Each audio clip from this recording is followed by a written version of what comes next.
과연 트럼프와 김정은이 만난다는 것이, 그래서 비핵화를 합의해 낸다는 것이 가능한 것인가를 두고 워싱턴에서 논란이 거셉니다.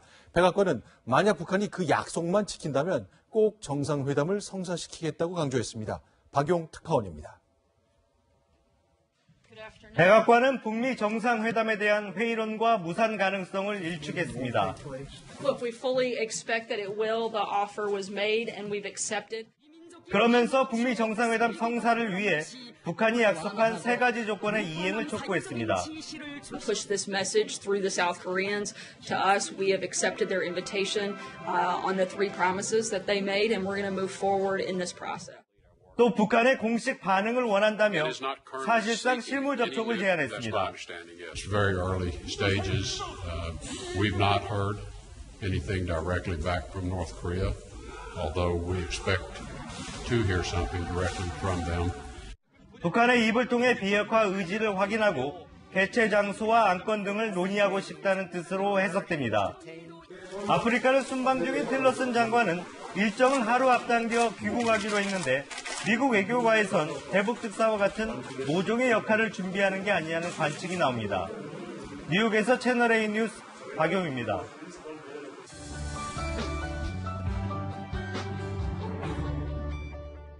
네, 북한 김정은에 대한 기대치가 낮은 거로 치자면 일본의 아베 총리 절대 빠지지 않습니다. 그가 오늘 서훈 국정원장을 만났는데 문재인 대통령의 대화 노력을 아주 높게 평가했습니다.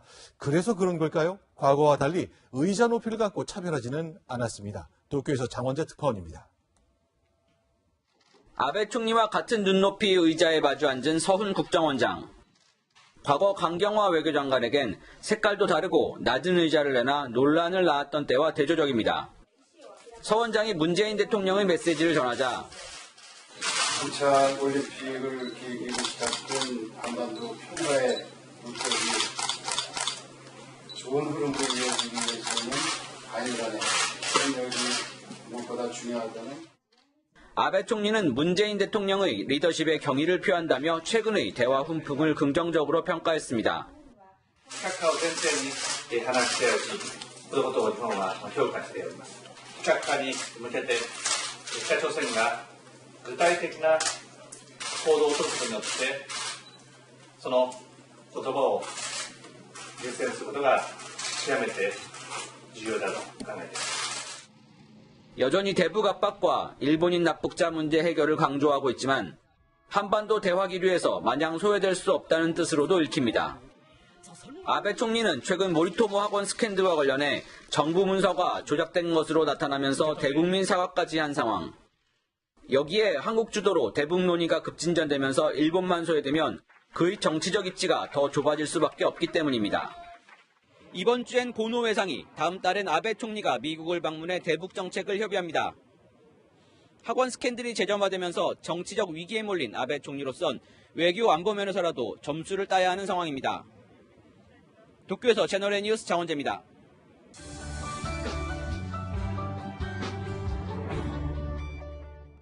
네, 대한민국의 운명을 건 외교 전쟁이 시작됐습니다. 그리고 그 중심에는 트럼프 미국 대통령이 서 있죠. 하지만 요즘 그는 포르노 여배우와 성추문에 휩싸여 있습니다.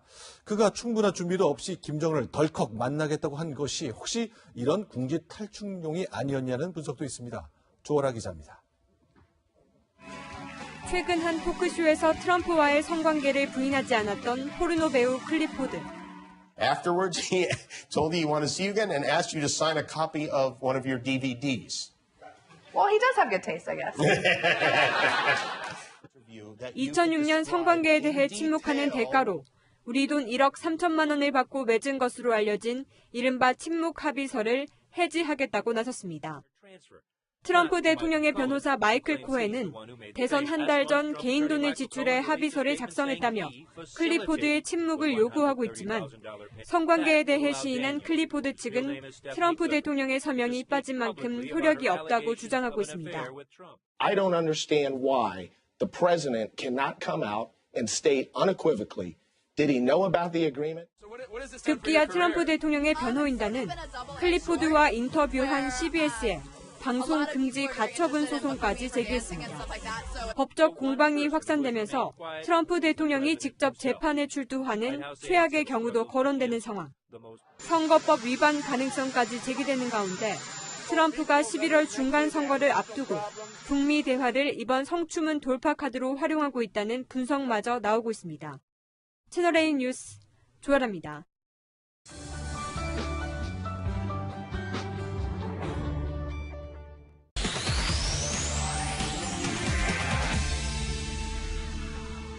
네, 미투 운동이 정치권을 강타하면서 피해 여성에 대한 2차 가해가 이어지고 있다는 소식이 나옵니다. 사회부 이윤상 사건 팀장과 함께 알아보겠습니다.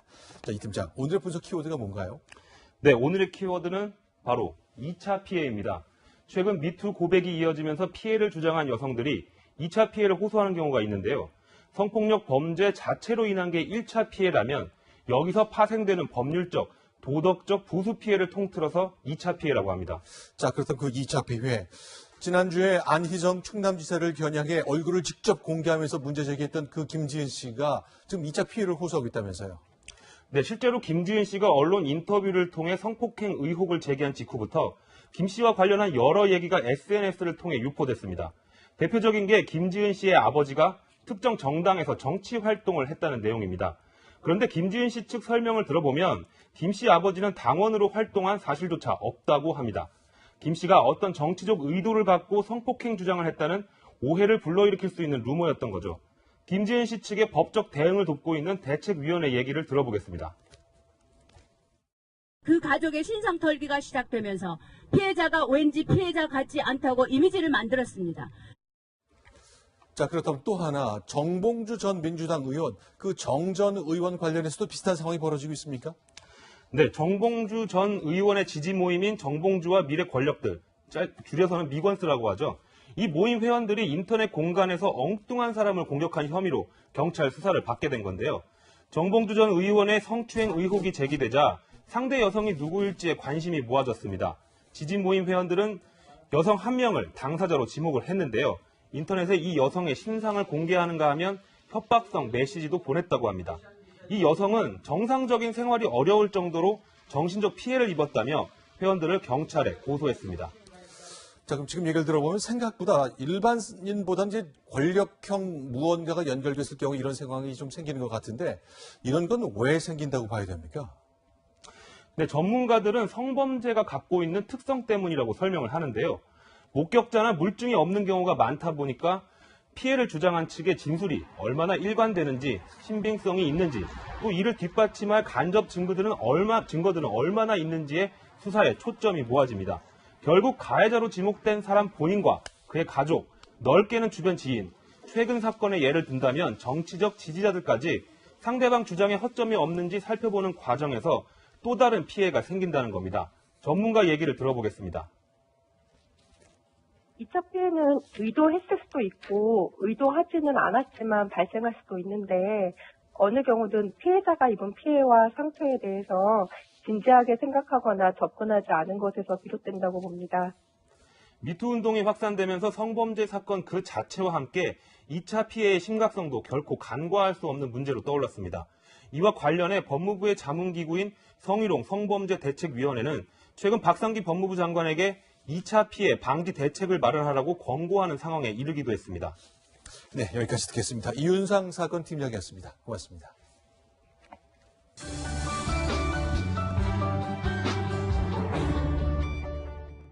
네, 사귀는 여성에게 공천을 주었다는 의혹을 받고 있는 박수현 충남지사 예비후보가 이번에는 폭로했던 당사자를 회유했다는 주장이 나왔습니다. 하지만 박 후보는 오히려 아니다, 내가 함정에 빠졌다고 반박했습니다. 김태영 기자입니다.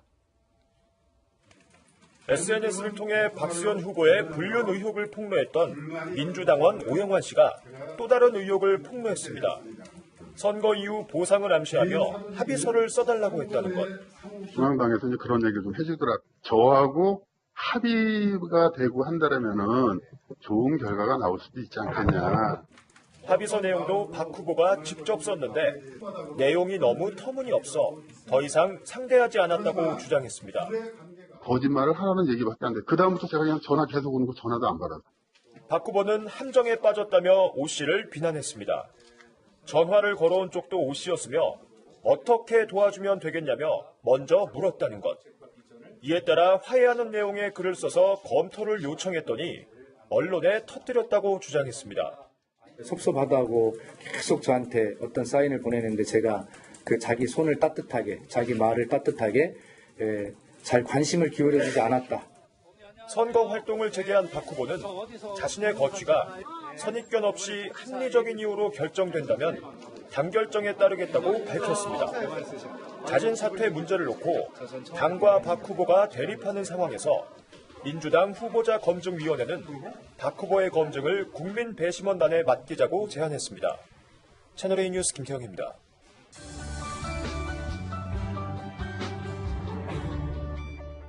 하지만 이뿐만이 아닙니다. 나도 당했다는 세 번째 여성의 존재가 오늘 처음 등장했습니다. 박지혜 기자가 보도합니다. 지금까지 안희정 전 충남지사에게 성폭력을 당했다고 밝힌 여성은 수행비서 김지은 씨와 또 다른 여성 A 씨였습니다. 그런데 이 두 사람 외에 안 전 지사에게 성폭행당한 또 다른 여성이 있다는 주장이 제기됐습니다. 오늘 안희정 전 지사 성폭력 사건 대책위원회 측이 이 여성에게 제보를 받았다며 언론에 공개한 겁니다. 이 피해가 더 있다, 다른 피해가 있다고 알고 있다라는 것이고요. 하지만 대책위원회 측은 이 여성이 누군지 또 성폭행이 언제 어디서 발생한 건지 등은 밝히지 않았습니다. 이 여성이 인터넷 공간에서의 신상털기 등 2차 가해를 우려하고 있다는 게 이유였습니다. 실제로 수행비서 김지은 씨도 폭로 이후 자신과 가족에 대한 각종 허위사실 유포로 고통받고 있다며 호소하기도 했습니다. 안 전 지사 성폭력 사건 대책위원회 측은 성폭행 피해를 제보한 제3의 여성이 안 전 지사를 고소하는 방안을 고민하고 있다고 밝혔습니다. 채널A 뉴스 박지혜입니다.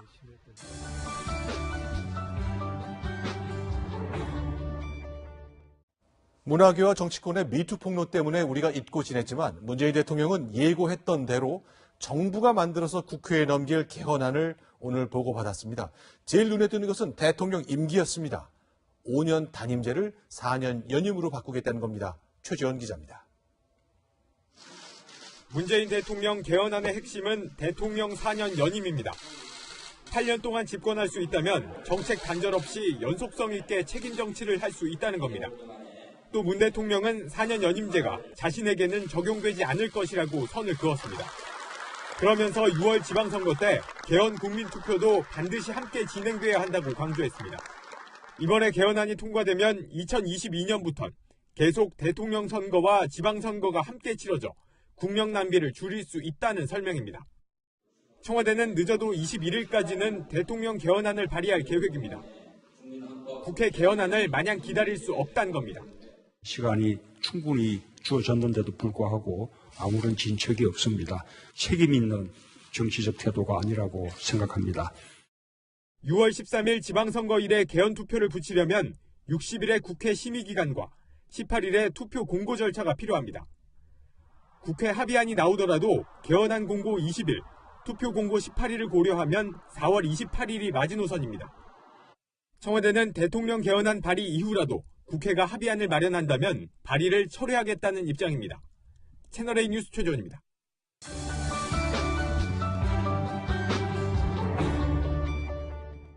네, 지금 보신 것처럼 대통령이 직접 나서서 국회를 향해 개헌 압박에 나섰습니다. 하지만 정작 국회가 적극적이지 않습니다. 그동안 야당 가운데 청와대 뜻에 가장 가깝다는 평가를 받았던 정의당마저 반대했습니다. 이어서 김기정 기자입니다.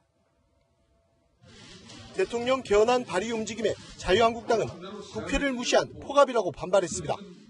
문재인 대통령께서 이 관제 개헌안을 준비하고 또 발의하는 것은 대한민국 헌정사에 큰 역사적 오점을 남기는 일이 될 것입니다. 또 대통령 개헌안은 제왕적 대통령제 견제가 빠진 빈 껍데기에 불과하다고 목소리를 높였습니다. 대통령 개헌안이 국회를 통과하려면 제적의원 3분의 2가 찬성해야 하는데 한국당 의원만 반대해도 부결될 수밖에 없습니다. 바른미래당과 민주평화당 역시 개헌은 국회가 주도해야 한다며 제동을 걸었고 정의당마저 개헌 실패가 불러올 후폭풍을 우려하며 반대하고 있습니다. 대통령 개헌안이 발의된다면 그대로 국회를 쪼개버리고 말 것입니다. 6월 지방선거 때 개헌이 모든 이슈를 집어삼킬 것이라 우려도 작용한 겁니다. 민주당은 국회가 발목을 잡아선 안 된다며 합의를 독려하고 있지만 오늘 여야 3당 원내대표 회동도 결국 이견만 확인한 채 빈손으로 끝났습니다. 채널A 뉴스 김기정입니다.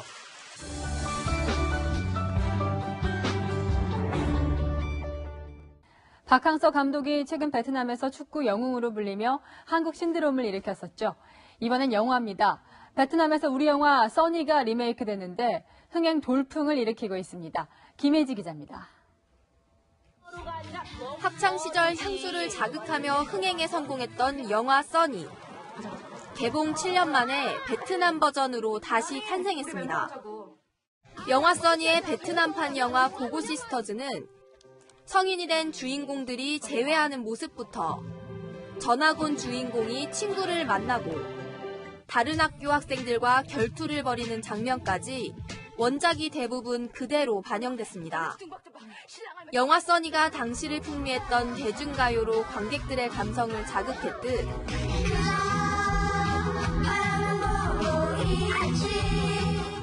베트남판에서도 1970년대 인기를 끌었던 대중가요가 활용됐습니다.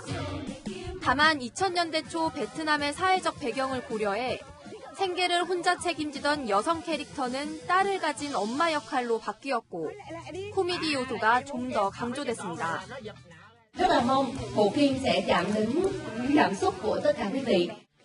이 영화는 개봉 첫날 29만 명의 관객을 동원했고 연일 박스오피스 1위를 차지하고 있습니다. 추억 마케팅, 음악, 사랑, 감동 그런 것이 특히 이 아시아권에서 똑같이 감동을 했기 때문에 관객들에게 크게 어필하지 않았을까. 현지화에 성공한 영화 써니는 일본과 미국에서도 제작돼 개봉될 예정입니다. 채널A 뉴스 김예지입니다.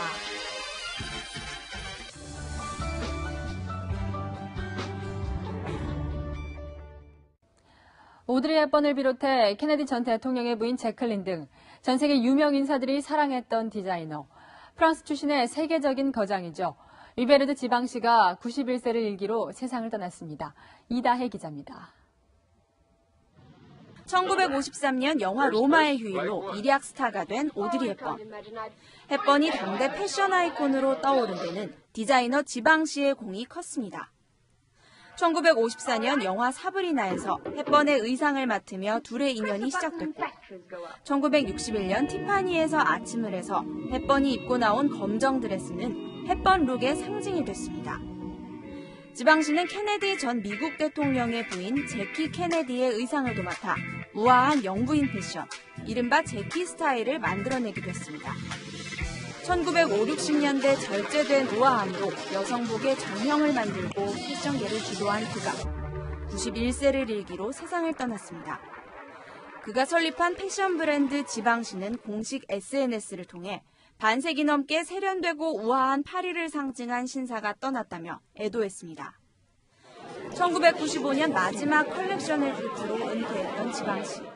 Very emotional to have all that wonderful designer come.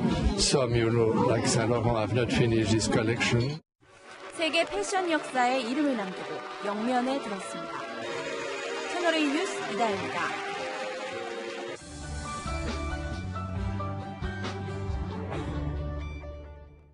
네, 서방의 한반도 전문가라면 주로 해외에 있는 연구자를 떠올리게 되죠. 하지만 한국에 살면서 다양한 분석을 내놓는 전문가들도 꽤 있습니다. 어느 때보다 분주해진 이들을 김정한 기자가 만났습니다.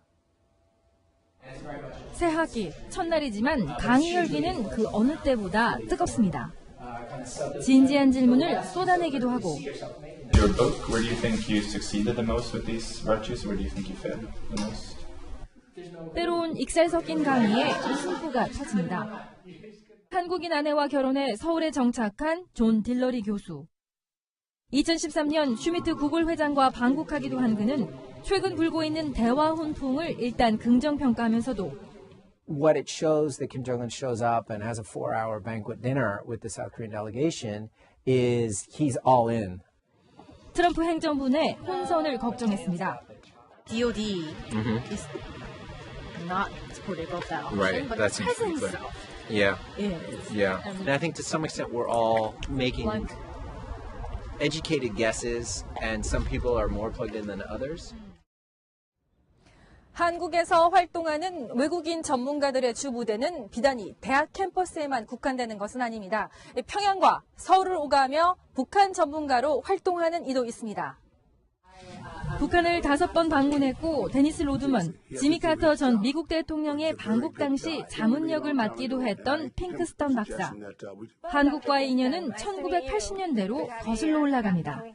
국문학대에서 영양 주어서 100년 동안 공부했습니다.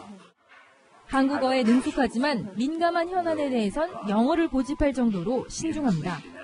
Somehow they would have to move away from this Beijing line, which requires economic development and nuclear development. 외국 언론을 상대로 한 정세 분석은 한반도 전문가들에게는 일상에 가깝지만 전혀 뜻하지 않은 일을 당하기도 합니다. I think one of your children's just walked in. I mean, what's this going to mean for the region? My apologies. 네, 보신 대로 꼭 1년 전이죠. 박근혜 대통령 탄핵 관련 화상 인터뷰 중 이 아이들이 방 안으로 뛰어들어 전 세계적 유명세를 탄 켈리 교수 연결돼 있습니다. Professor Kelly? 반갑습니다. 네, good to have you. So, Thanks for having me. how have you been since last year's BBC Right. incident? Thank you. We're fine. People still know who we are. My children, continue to grow. They're fine. Okay. They don't really understand what has happened, but they're fine. Thank you for asking. Okay. Now, the main question is this. Do you think North Korea is sincere about giving up their nuclear? And if so, under what condition would such breakthrough be possible? To be honest, no, I actually don't think that they would give them up. Or if they did, the conditions would be so dramatic that the United States and South Korea would never agree. 급변하는 한반도 정세 속 국제적 시각과 한국 내 네트워크를 무기로 한 이들의 행보도 더욱 활발해지고 있습니다. 채널A 뉴스 김정환입니다.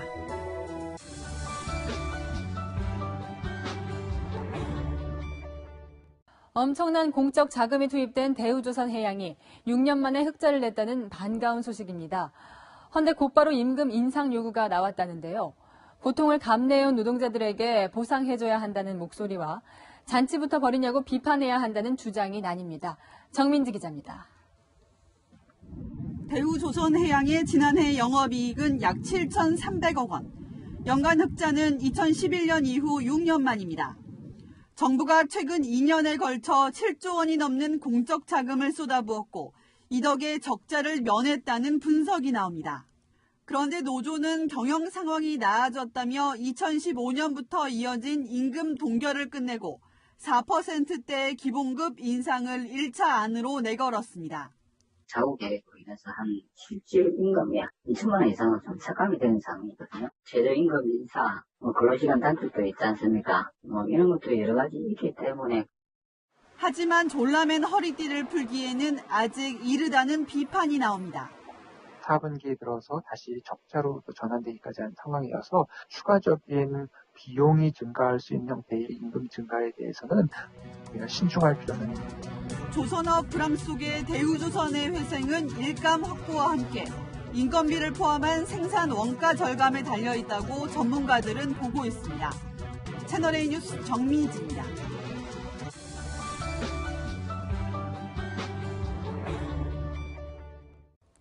불법 주차 때문에 소방차 출동이 늦어진다는 소식. 어제 오늘 일이 아니죠. 이런 문제를 해결하는 똑똑한 소화전이 개발됐습니다. 김진 기자입니다. 지난해 많은 목숨을 앗아간 제천 화재 사건. 당시 불법 주차 차량들 때문에 화재 진압이 늦어졌습니다.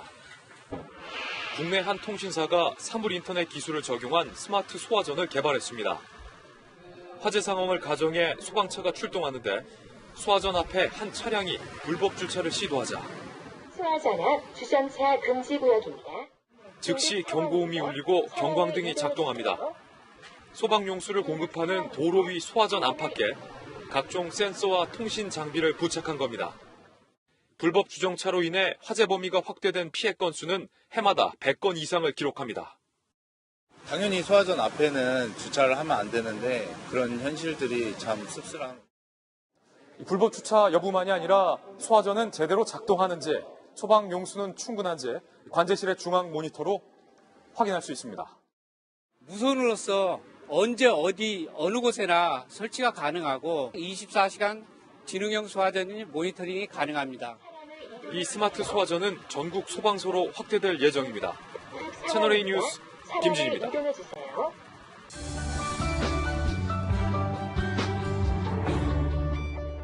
스마트폰으로 음식 배달 주문 많이 해보셨죠?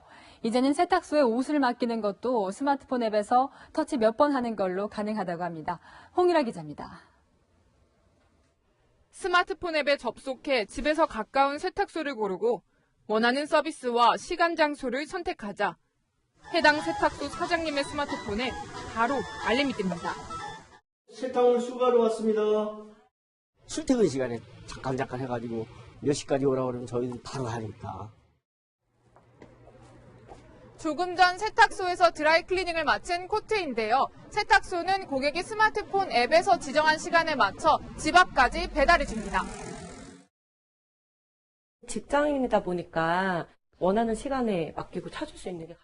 세탁물 중개 서비스는 개시 2년 만에 회원수가 10만 명에 이를 정도로 반응이 뜨겁습니다.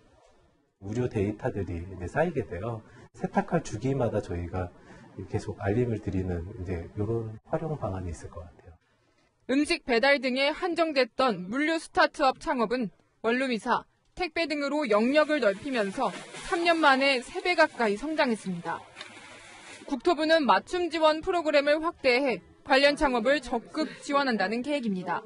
채널A 뉴스 홍윤아입니다.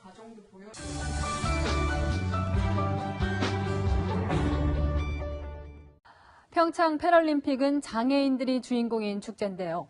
그런데 패럴림픽 경기장을 살펴봤더니 높은 턱과 경사진 언덕 등 장애인들이 이동하기에 불편한 곳이 많았습니다. 이범찬 기자가 점검해봤습니다. 휠체어를 탄 장애인들이 높은 턱에 옴짝달싹 못합니다. 자원봉사자 여러 명이 힘을 모은 뒤에야 겨우 올라섭니다. 있을 때도 밀어주는 사람이 있는 것 같아요. 이 평창 올림픽 스타디움으로 가기 위해서 꼭 거쳐야 하는 인도입니다. 보시다시피 장애물이 곳곳에 설치가 되어 있어서 휠체어를 타고는 이동이 매우 불편한데요. 장애물들을 피해서 이 도로로 내려오고 싶다 하더라도 턱이 매우 높기 때문에 이동이 사실상 불가능한 상태입니다. 경기장 주변 편의시설은 어떨까? 장애인을 위해 경사로를 설치한 곳을 찾아보기 힘들었습니다. 휠체어 타신 분들도 많이 오시나요? 가게 안으로요? 네네. 안으로 많이 못 봤어요.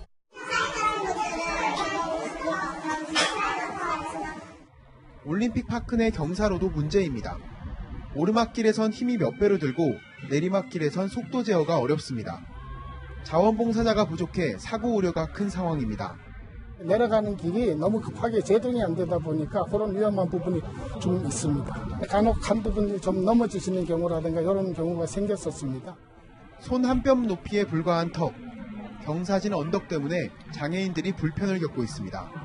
채널A 뉴스 이범찬입니다.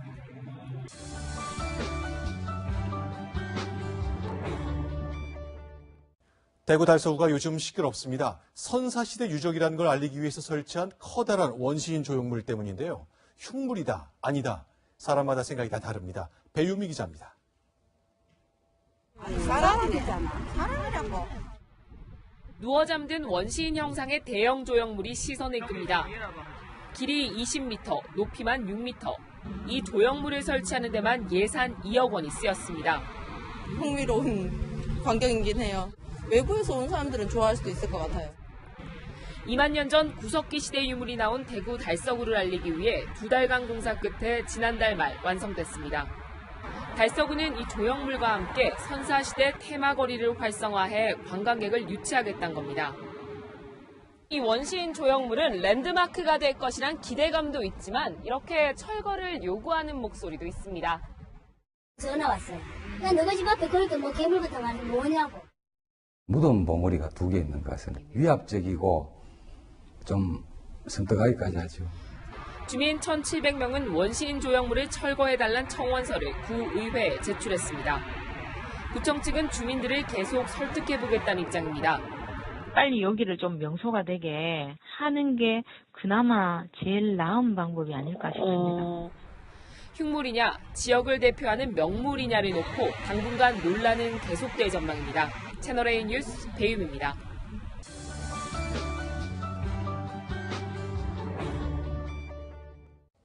인천, 광주, 대전, 대구 그리고 부산 등 대도시에 가면 동구나 서구처럼 동서남북 방위를 이용한 구 이름이 많습니다. 인천시가 남구를 미추홀구로 바꾸기로 했습니다. 옛 문헌에 등장하는 인천의 첫 이름에서 따온 것이죠. 정지영 기자입니다. 인천시 남구청이 7월 1일부터 인천시 미추홀구청으로 바뀝니다. 의회, 시설관리공단 등 산하기관 48곳도 달라집니다. 남구가 미추홀구로 변경되기 때문입니다. 인천 남구는 지난 1968년 행정구역을 동서남북으로 편의상 나누면서 써왔던 이름입니다. 방위 개념하고도 현재 맞지도 않고 그러다 보니까 정체성을 좀 찾아서 다시 한번 도약의 계기로 삼자라는 취지로 이제 미추홀이라는 이름은 시민들의 설문조사를 거쳐 정했습니다. 미추홀은 삼국시대 때부터 쓰이던 인천의 옛 지명인데요. 미추홀의 발상지가 이곳 남구에 있는 문학산이라는 점 때문에 시민들이 가장 선호했습니다. 이름도 새 이름으로 바뀌면 도청장님이나 거기 담당하신 분이 새로운 발전에 중구, 북구, 남구 등 동서남북 방위식 명칭의 자치구는 전국 26곳, 부산과 대구가 5곳으로 가장 많고 이어 인천, 울산 등입니다. 지역 자치단체들의 정체성을 담은 새 이름 찾기가 새로운 활력이 될지 관심입니다. 채널A 뉴스 정지영입니다.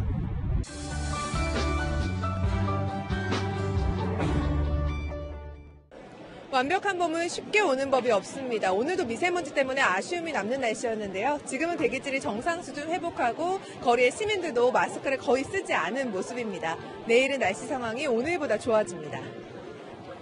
내일 구름량이 많아서 맑은 하늘 보긴 어렵습니다. 다만 낮 기온은 껑충 올라서 오늘보다 따뜻해질 텐데요. 서울은 20도, 충청과 남부 지역은 22도 안팎까지 올라 무려 4월 하순만큼 온화하겠습니다. 패럴림픽이 열리고 있는 평창도 공기 자체는 온화하지만 바람이 초속 10m까지 강하게 불겠습니다. 미세먼지는 보통 수준 유지하면서 오늘보다는 한결 쾌적한 공기 느끼실 수 있겠습니다. 목요일과 금요일에는 전국에 봄비가 오는데요. 이번 비는 강풍이 동반되고 또 비가 오면서 먼지도 씻어주고 고온 현상도 누그러들 걸로 전망하고 있습니다. 내일은 옷장에서 화사한 봄 외투 꺼내 입으시면 어떨까요? 외투 안에 얇은 옷만 겹쳐 입으신다면 체온 조절에도 문제 없습니다. 지금까지 명동에서